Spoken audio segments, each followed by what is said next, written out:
should also double check the Twitch. Somebody follow me on Twitch. So that's pretty interesting.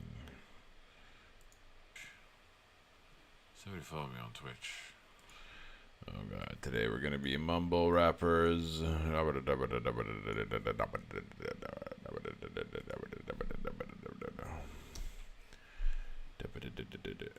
Go away. Ma'am.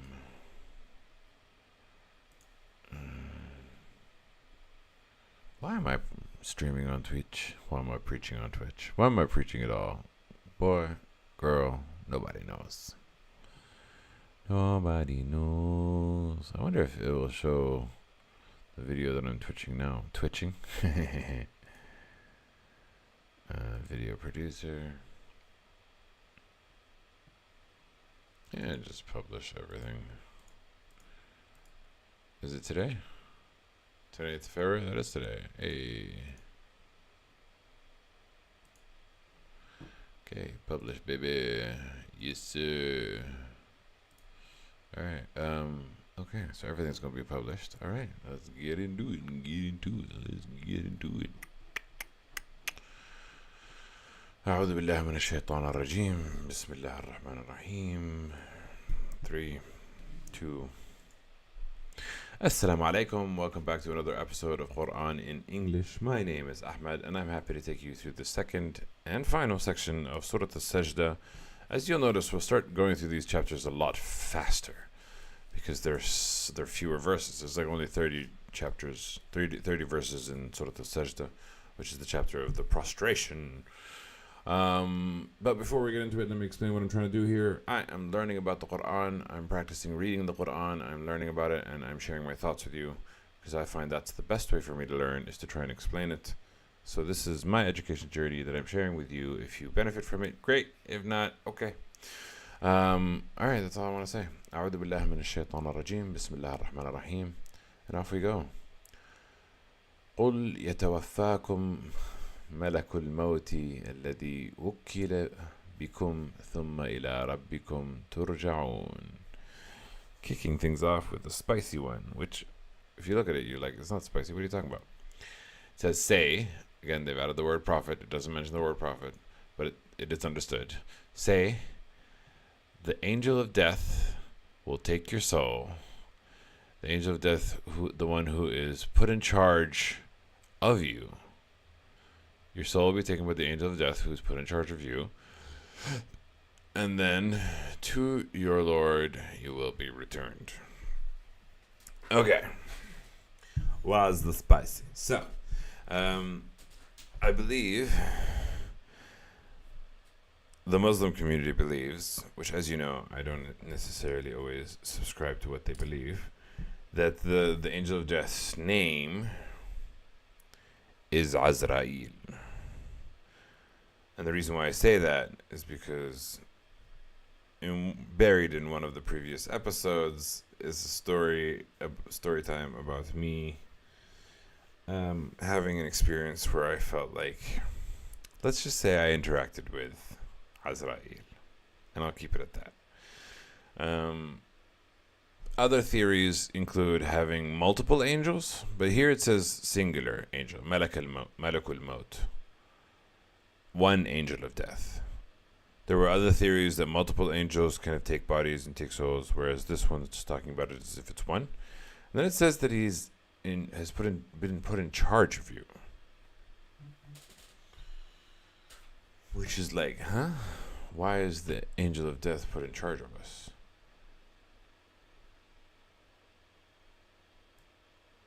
This is following the previous verse. The previous verse, if we are dying, then we will be raised into new creation. In fact, their denial of the meeting of the Lord. And then you should say, your soul will be taken by the angel of death, who's in charge of you.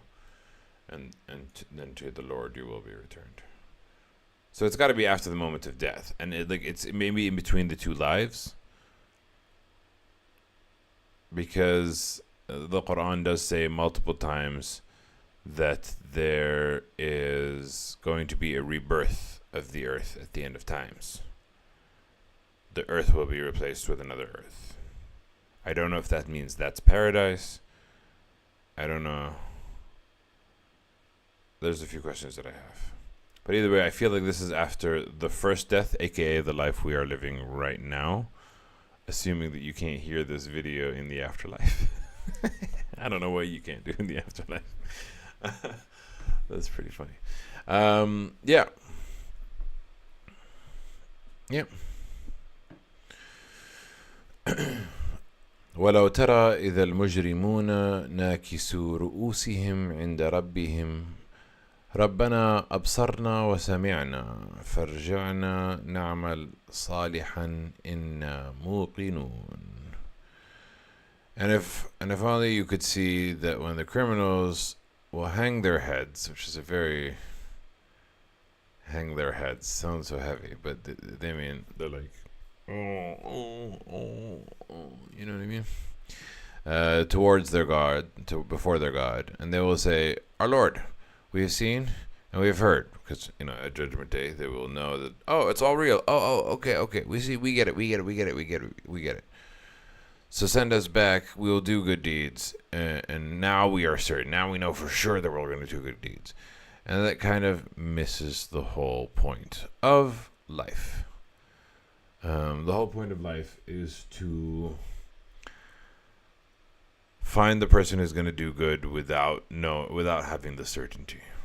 Why? I think it's because it's like the purification of humanity. That Adam and Eve were in heaven and hell, and therefore they had sin within them because they sinned in heaven and hell. Sin existed within Adam and Eve, and therefore through the process of having children and spreading, it's a form of purification of the soul. The fight versus good and evil. The concept that I gave last time was like the good versus the bad. We're all the same soul, as the Quran says. It's all the same soul. And I feel like this whole process of existence is the purification. And in order to purify, you need to know which is good and which is bad. And somehow, by not being certain about God and still choosing God, that is the way to know for sure that this is good or bad. That's how I understand it for now, but I just showed up here to the scene of belief, so I might change my mind down the line.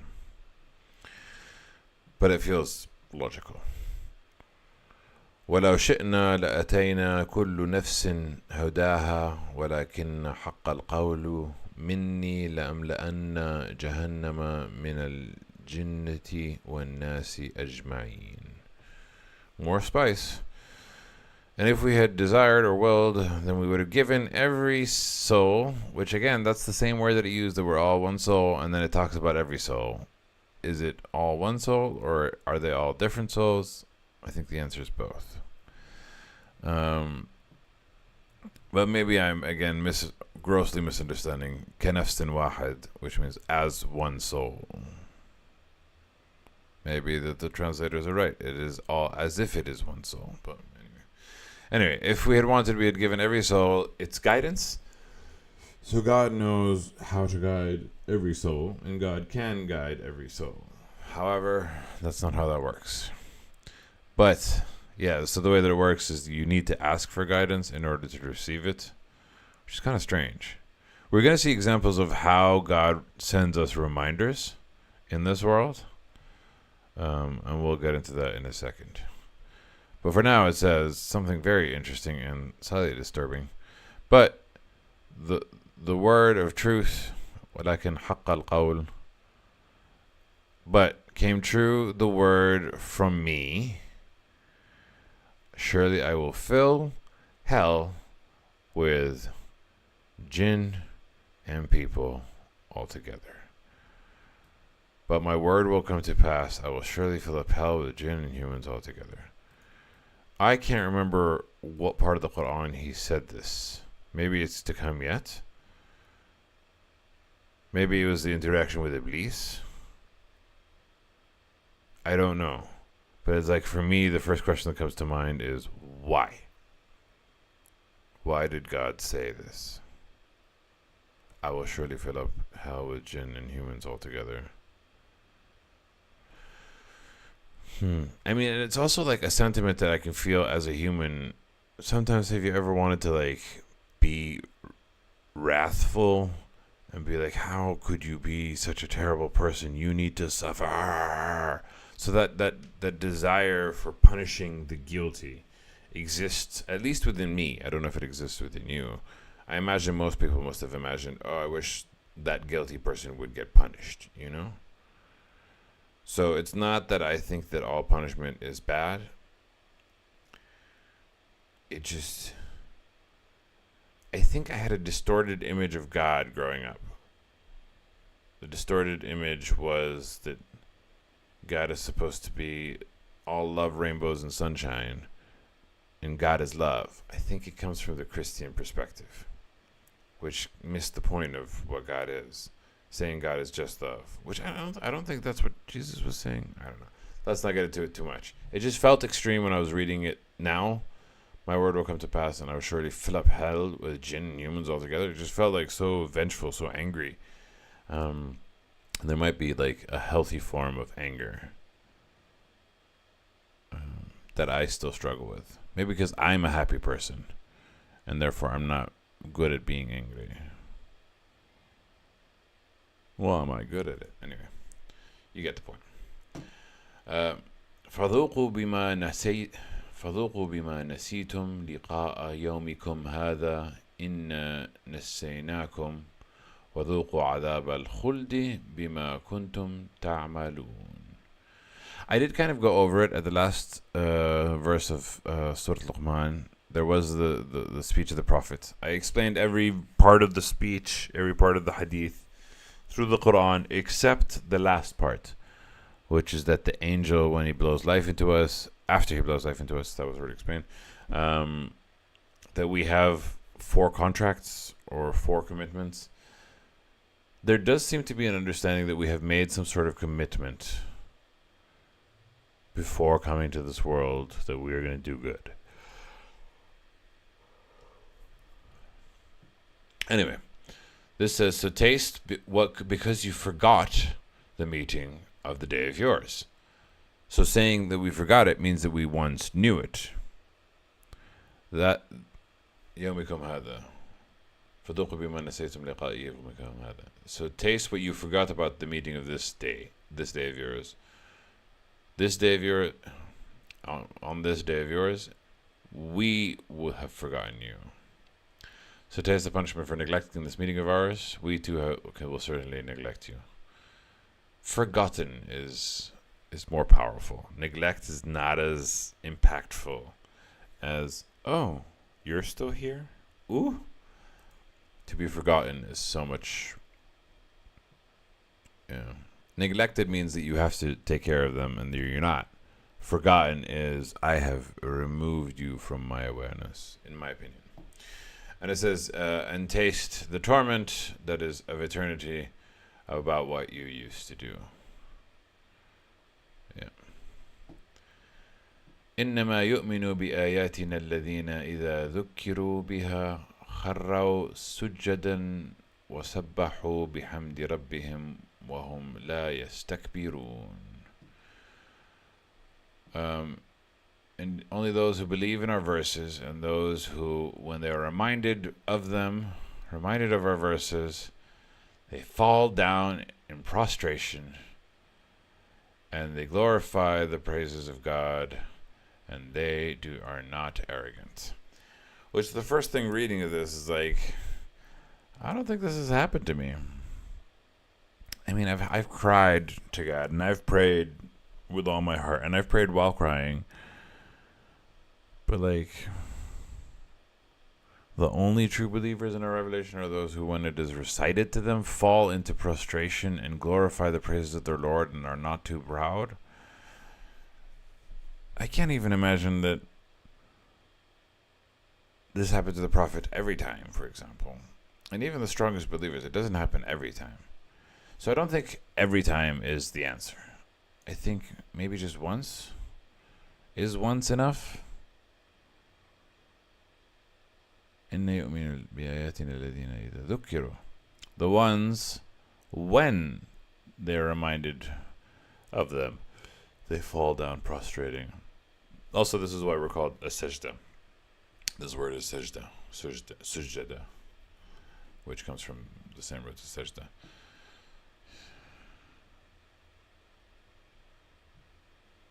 Not too proud, very easy to understand. It's just the when you go down immediately and pray is a bit interesting.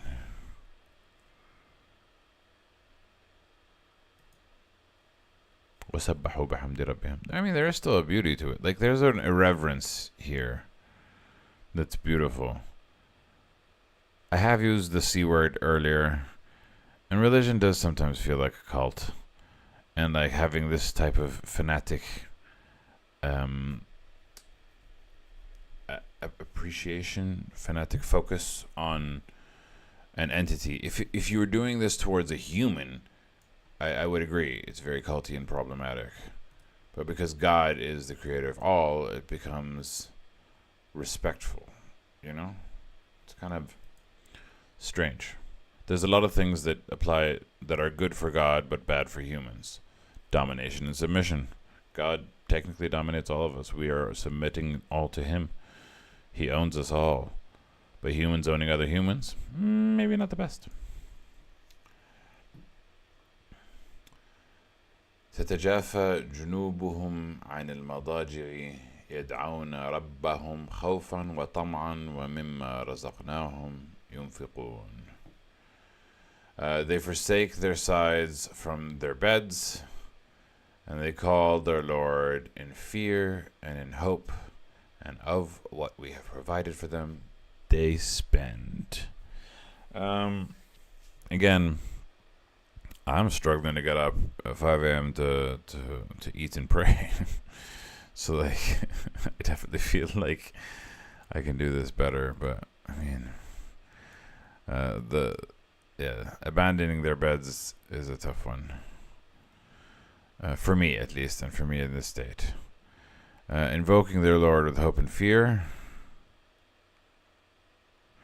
I also need to work on this, I think, for myself. Because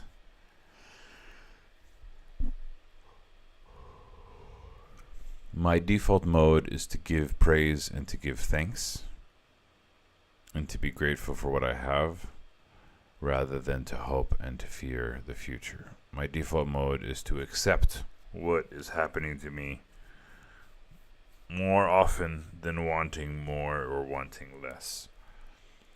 The more that I find my faith, the less that I find myself asking out of hope and fear. And donating for what we have provided for them. Yeah, definitely. فلا تعلم نفس ما أخفي لهم من قرة أعين جزاء بما كانوا يعملون. No soul knows. I'm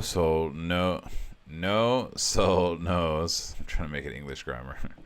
What has been hidden for them from the comfort of eyes as a reward for what they used to do. I like that. قرة أعين. No soul knows what it is expecting.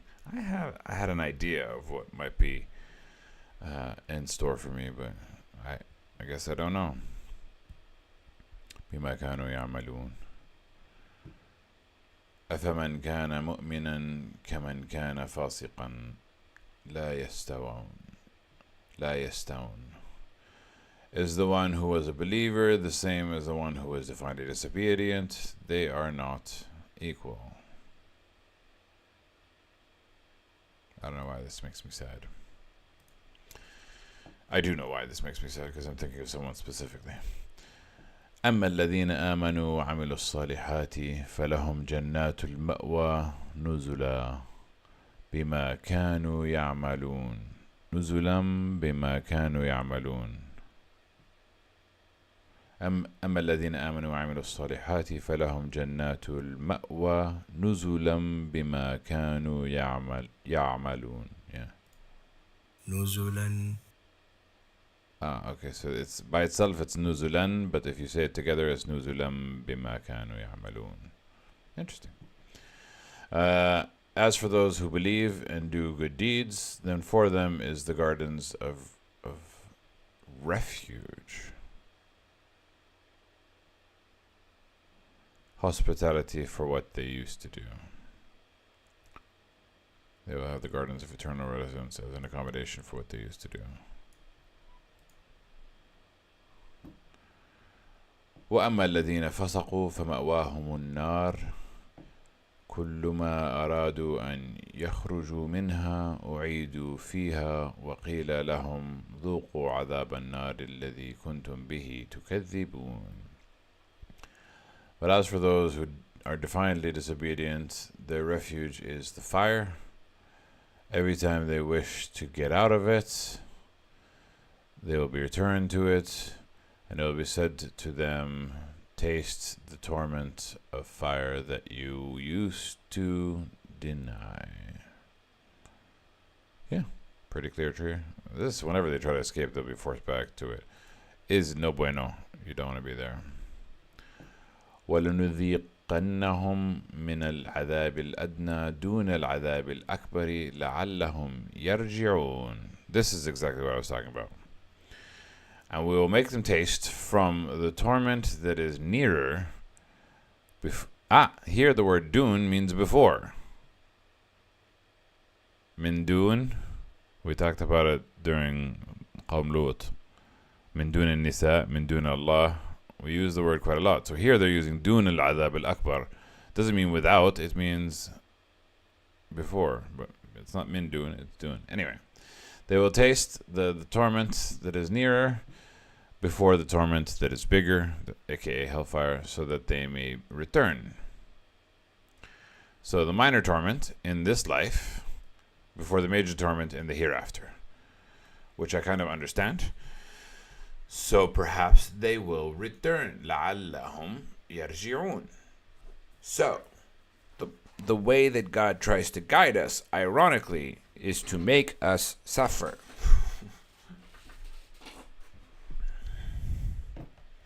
Which is very strange. I guess it's kind of like we're roaming blindly. And if you head down the wrong path, you will suffer. And that is your indication that it is the wrong path. If technically you walk towards the light the whole time, it'll be fine. But I feel like everybody, in this world, we all make mistakes. Everybody suffers sometime. Some just learn faster than the others. And just because you learn the lesson doesn't mean that you're not going to learn the lesson down the line. You might do good your whole life, and then you might get tempted a lot later. Always be on your guard. Always be on your toes. وَمَنْ أَظْلَمُ مِمَّنْ ذُكِّرَ بِآيَاتِ رَبِّهِ ثُمَّ أَعْرَضَ عَنْهَا إِنَّ مِنَ الْمُجْرِمِينَ مُنْتَقِمُونَ. And who is more unjust than he who is reminded of our verses of his Lord, and then he turns away from it? Indeed, we are from the criminals taking retribution.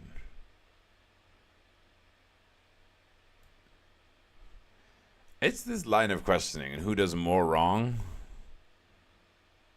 The one who's reminded of God's revelations and then turns away? I don't know, the one who makes other people suffer? The one who inflicts pain and torment and torture? I always struggle with this line of it's obviously rhetorical, right? Will surely inflict punishment upon the wicked. وَلَقَدْ آتَيْنَا مُوسَى الْكِتَابَ فَلَا تَكُنْ فِي مِرْيَةٍ مِّن لِقَائِهِ وَجَعَلْنَاهُ هُدًى لِبَنِي إِسْرَائِيلَ. And we have certainly given Moses the scripture, so do not be in doubt about receiving it.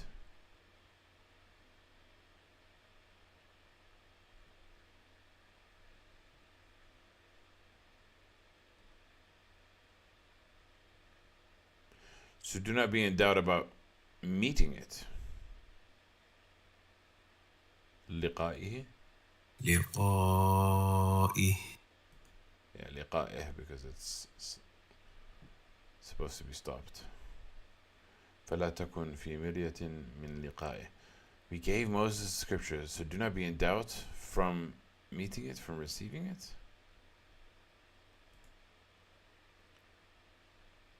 Do not be in doubt that Moses received it. Do not be in doubt of your meeting with Moses. There we go. There's the meeting. Do not be in doubt of your meeting with Moses. Yay, I'm not retarded. I mean, I might be. Who knows? We'll see. لا تكن في مرية من لقائه.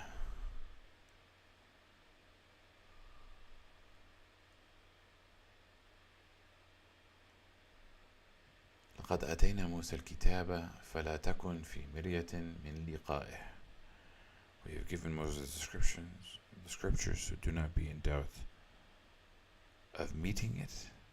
Meeting it makes more sense, but it could be a metaphorical meeting, the meeting of Moses' scripture, or the meeting of Moses. Or is it talking about the meeting of the Day of Judgment?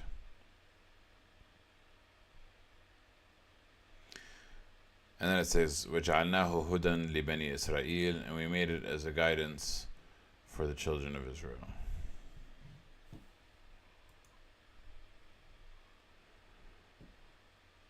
وَجَعَلْنَا مِنْهُمْ أَئِمَّةً يَهْدَوْنَ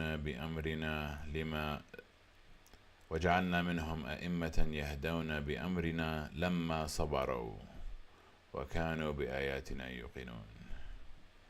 And we made from amongst them leaders, guiding by our command when they were patient.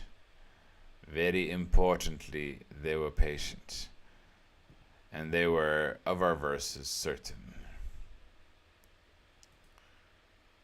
Not just prophets, kings, messengers. Yeah, I mean, the Israelites are supposed to be they are supposed to be the chosen children to guide the world into faith. Why they do not is beyond me. إن ربك هو يفصل بينهم يوم القيامة فيما كانوا فيه يختلفون. Indeed, your Lord is the one who will judge between them on the day of resurrection about what they used to differ in. Yeah, we've seen this time and time again. Not just the Jews, but also the Christians, the Muslims. Everybody that differs, God will judge between us. أولم يهدي لهم كم أهلكنا من قبلهم من القرون يمشون في مساكنهم إن في ذلك لآيات أفلا يسمعون. Did he not guide for them how many we have destroyed from before them, from generations that walk about in their dwellings?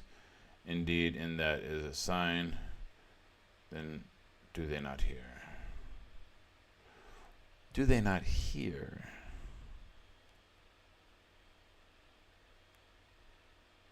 Will they not listen?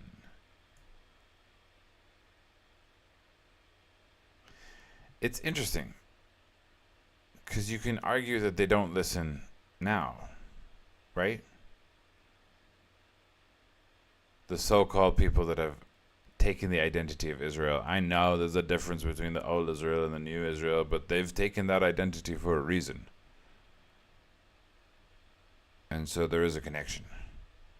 Will they not listen? How many people were destroyed before them and the ruins still pass by? Will you not listen? Look, listen. I hear Navi from Legend of Zelda. Listen. Yeah. Alright. Test is coming. I mean, we're always in the test, but still. أولم يروا أن نسوق الماء إلى الأرض الجرز فنخرج به زرعا تأكل منه أنعامهم وأنفسهم أفلا يبصرون. Do they not see that we drive the water into the land as barren, and we bring forth crops that eat from it their cattle and themselves? Then do they not see? Now this is something that they can see. And I like that it was, do you not hear, when it's about the stories of old, because you have to hear that. And I like that you can literally see how God works if you look at everything. وَيَقُولُونَ مَتَى هَذَا الْفَتْحُ إِن كُنْتُمْ صَادِقِينَ. And they say, when is this decision or the opening?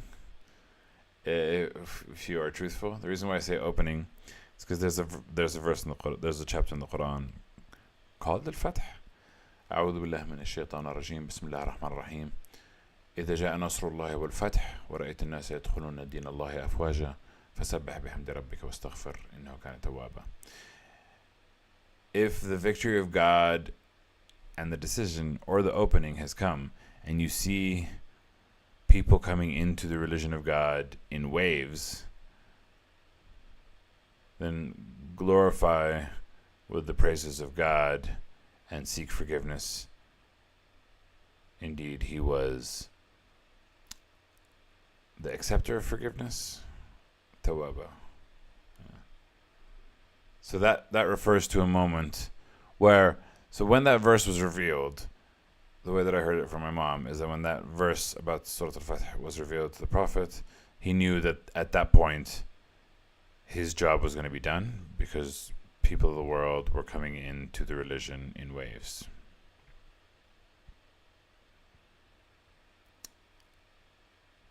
Again, I feel like the Quran is timeless. I feel like there's going to be one more moment where that happens again.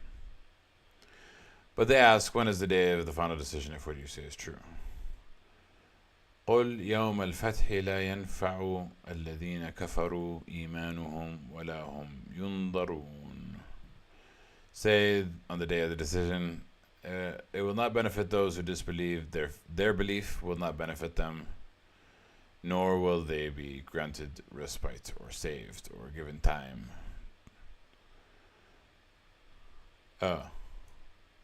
On the day of decision, it will not benefit the disbelievers to believe then, nor will they be delayed. I kind of understand. But it just says their faith will not help them. Their belief will not benefit them. And the way that I understand it, like whatever they believed in up to that point is not going to help them. You know what I mean? وَلَا هُمْ يُنظَرُونَ فَأَعْرِضْ عَنْهُمْ وَانْتَظِرْ إِنَّهُمْ مُنْتَظِرُونَ. So turn away from them and wait. Indeed, they too are waiting. Dun dun dun. Yeah, that's it for today. I had fun. I hope you did too. Anyway, Sadaq Allah al-Ali al-Azim.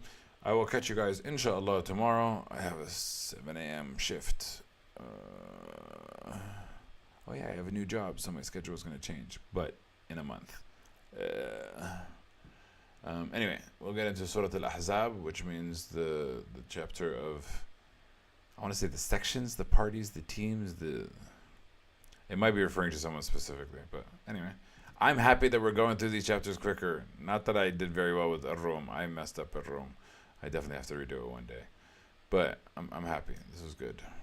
Thank you for watching. I appreciate you. I love you. Ma'as salama. Bye.